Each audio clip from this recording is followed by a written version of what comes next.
नमस्ते बच्चों। आज हम एक नए टॉपिक के विषय में बात करेंगे। ठीक है, उसका नाम है विजुअल इम्प्रूवमेंट, दृष्टिबाधिता। हिंदी में उसे दृष्टिबाधिता कहते हैं। तो आज हम बात करेंगे कि दृष्टिबाधिता क्या होती है। ठीक है, तो नॉर्मल अगर हम बात करें कि अगर हमारी लाइफ में या हमारे शरीर में कोई समस्या होती है तो हमको दिक्कत होती है। ठीक है, अगर कोई नॉर्मल व्यक्ति है, ठीक है, नॉर्मल तरीके से उनके सारे आर्गूमेंट काम कर रहे हैं तो लाइफ जो है बहुत स्मूथली चलती है। ठीक है, अगर हमारी पांचों इंद्रियां सुचारू रूप से कार्य कर रही हैं तो हमको अपने जीवन निर्वाह करने में कोई प्रॉब्लम नहीं होती है, हमारा जीवन आराम से चलता है। ठीक है, यही अगर कोई समस्या उत्पन्न हो जाती है, इन केस अचानक कोई घटना घटित हो जाना, ठीक है, जैसे कोई रोड दुर्घटनाग्रस्त हो जाना, कोई एक्सीडेंट हो जाना, तो उससे हमारे शरीर में कोई अंग विच्छेद हो जाता है, अंग भंग हो जाता है, तो और जिसका कोई उपाय नहीं होता है, जीवन पर्यंत हमको उसी को स्वीकार करके एक्सेप्ट करके चलना होता है। ठीक है, जैसे बाई चांस पैर में चोट आ गई, पैर काटना पड़ा, हाथ में चोट आ गई, हाथ काटना पड़ा।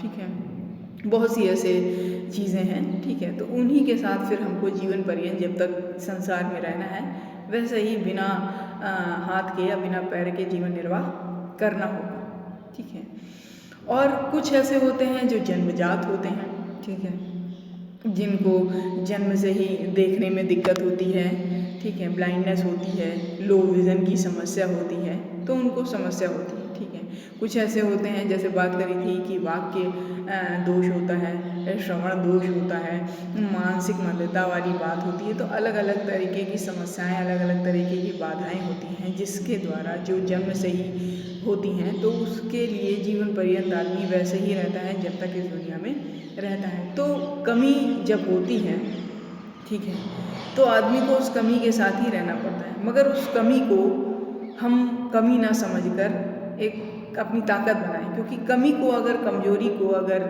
हम उसको ही मान लिए कि यही है कमी है और यही कमजोरी ये वो, ठीक है, तो उस पर अपने जीवन की सबसे बड़ी कमजोरी मानी जाएगी। और यही कमजोरी अगर आपकी ताकत बन जाए तो आप सब चीज़ कर लेंगे, चाहे आपके पास कुछ भी नहीं है फिर भी आप हर चीज़ करने में सक्षम होंगे, क्योंकि भगवान है, भगवान ने धरती पे भेजा है तो किसी मकसद से, किसी उद्देश्य से ही भेजा होगा। ठीक है, सृष्टि का करता धरता है तो कुछ ना कुछ उसका भी होगा कि आपको अगर धरती पे भेजा है तो कुछ ना कुछ विशेष ज़रूर है। ठीक है, तो वही चीज़ है कि जब आदमी को दिखता नहीं है, ठीक है, और कोई समस्या होती है, जन्म से ही उनकी दृष्टिबाधिता होती है, तो कहा जाता है कि जब तक आदमी देखता नहीं है या उसे कोई समस्या आती है तो वो बहुत ज़्यादा अंदर ही अंदर घुटता रहता है। ठीक है, उसको दूसरे की नज़रों से अपने जीवन को देखना होता है। ठीक है, तो वही आज हम बात करेंगे कि दृष्टिबाधिता क्या होती है। ठीक है, तो दृष्टिबाधिता का मतलब जिन बच्चों को देखने में परेशानी होती है, उनकी आंखें ठीक से काम नहीं करती हैं। अगर आंखें ठीक से काम नहीं कर पाएंगी तो वो हमारे मस्तिष्क को सही सूचना प्रदान नहीं कर पाएंगी। दृष्टिबाधिता का मतलब है कि वो बच्चे जिनको देखने में परेशानी होती है, ठीक है, 3 प्रकार के होते हैं। पहला है कि ब्लाइंडनेस मतलब अंधापन, जिनको बिल्कुल भी कुछ भी दिखाई नहीं देता है। अगला है लो विज़न, वो जिनको थोड़ा बहुत दिखाई देता है मगर स्पष्ट रूप से वो नहीं दिखाई देता है, धुंधला धुंधला सा उनको दिखाई देता है। वो चाहे न्यूज़पेपर पढ़ें या कुछ भी पढ़ें या कुछ भी देखने का प्रयास करें तो स्पष्ट रूप से देखने में उनको समस्या होती है।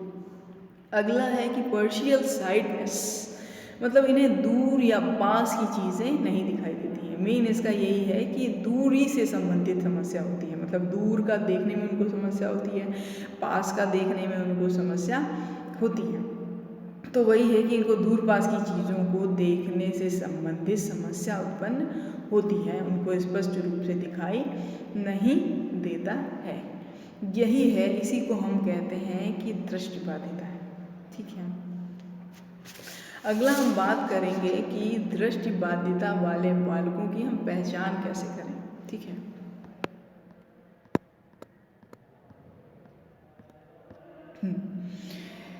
तो पहला नंबर है कि आँख बंद होने के बाद सिर दर्द की शिकायत होती है। ठीक है, जैसे कुछ बच्चे होते हैं जिनको आँख से प्रॉब्लम होती है। ठीक है, तो कभी कभी वो ज़्यादा देर तक मोबाइल पर गेम खेलते हैं या मोबाइल देखते हैं या लैपटॉप पे काम करते हैं या टीवी देखते हैं या जिस भी चीज़ में वो आँखों का प्रयोग कर रहे हैं, तो उनको मतलब काफ़ी देर तक एक ही चीज़ को देखने के बाद उनको बहुत ज़्यादा समस्या होती है। ठीक है, उनको हेडेक की प्रॉब्लम हो जाती है। ठीक है, बार बार पलकें झपकाना, बार बार मतलब पलकों को झपकाते हैं। ठीक है, क्योंकि देखने में समस्या आ रही है तो कुछ करते हैं, आँखों को बार बार सही से करने का प्रयास करते हैं, ठीक से पढ़ने का प्रयास करते हैं, पूर्णतः जोर दे के समझने का प्रयास करते हैं। ठीक है, वैसे ही कक्षा शिक्षा में जब शिक्षक द्वारा ब्लैक बोर्ड में कुछ लिखाया जाता है, कुछ भी समझाया जाता है, लिखाया जाता है, तो वो बच्चे जो हैं दूसरे बच्चों से कहते हैं कि वो ज़ोर से बोलकर उनको बताएं कि क्या लिखा जा रहा है, क्या पढ़ाया जा रहा है, क्या समझाया जा रहा है, शिक्षक द्वारा ब्लैक बोर्ड में क्या किया जाने का प्रयास किया जाता है। ठीक है, अगला है कि उनकी आँखों के करीब किताबों सहित वस्तुओं को रखना। वे जो होते हैं, कोई भी बच्चा है मतलब जिनको दिक्कत हो रही है, वो बहुत नज़दीक जाकर अपने पढ़ने का प्रयास करते हैं। कुछ भी लिखा है, कुछ भी चीज़ पढ़ रहे हैं, बुक पढ़ रहे हैं, न्यूज़पेपर पढ़ रहे हैं, मैगज़ीन पढ़ रहे हैं या कुछ भी है देखने का प्रयास, तो नज़दीक ले जाकर वो देखने का प्रयास करते हैं। अगला है कि एक आँख को कवर कर और आगे की ओर झुककर पढ़ते हैं। जैसे अगर किसी बच्चे के लेफ्ट हैंड साइड में कोई दिक्कत है, ठीक है, तो उसको कवर कर लेता है, फिर अगली आँख है वो ठीक है। ठीक है, तो वो उस आँख को कवर कर लेता है जिसमें उसे प्रॉब्लम होती है और दूसरी आँख से उस चीज़ को बहुत करीब लाकर पढ़ने का प्रयास करता है। ठीक है, अगला है आँखों को अत्यधिक मलना या रगड़ना। ठीक है, जब नॉर्मली भी अगर व्यक्ति नॉर्मल जो इंसान है जिसकी नॉर्मल आइज़ हैं, कोई समस्या नहीं है, वो भी बार बार अगर उसको रगड़ता है तो आँखें जो है लाल हो जाती हैं। और ये तो समस्या दृष्टिबाधित बालक हैं, इनको आँखें अगर ज़्यादा ही रगड़ते हैं या कुछ भी करते हैं तो इनकी आँखें एकदम रेड हो जाती हैं, उनको कुछ भी दिखाई नहीं देता है, अंधेरा सा छाने लगता है। ठीक है, अगला है कि आँखों की पुतलियाँ विभिन्न आकार की होती हैं। कभी आपने देखा होगा, अगर गौर किया होगा, कोई संपर्क में बच्चा आया, कोई भी आया होगा जिनको दृष्टिबाधिता है, उनकी आँखों की जो पुतलियाँ होती हैं वो दो डिफरेंट प्रकार की होती हैं। एक छोटी होती है, एक बड़ी होती है, या पुतली जो है कभी इधर मतलब टेढ़ी होती है, अलग अलग साइड में होती है। ठीक है, मतलब इधर पुतली बिल्कुल इधर आ जाती है, मतलब उनकी आँखों में डिफेक्ट दिखता है।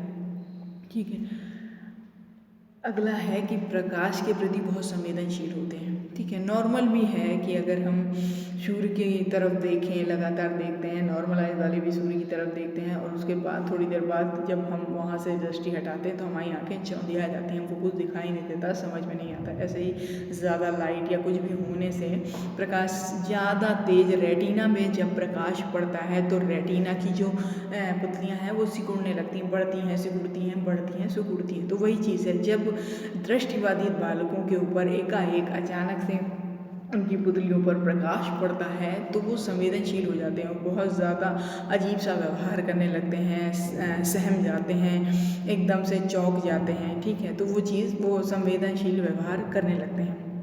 आँखों से पानी बहना, लगातार आँखों से पानी बहना, ये भी दृष्टिबाधिता का ही लक्षण है।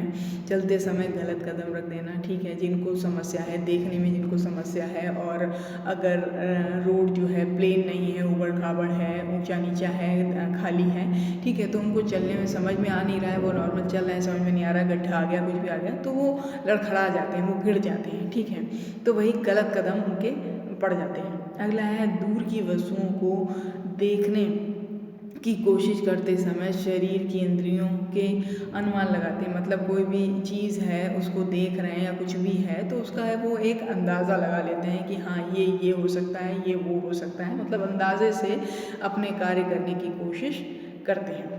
ठीक है, अब हम बात करते हैं कि दृष्टिबाधिता के कारण क्या होते हैं। ठीक है,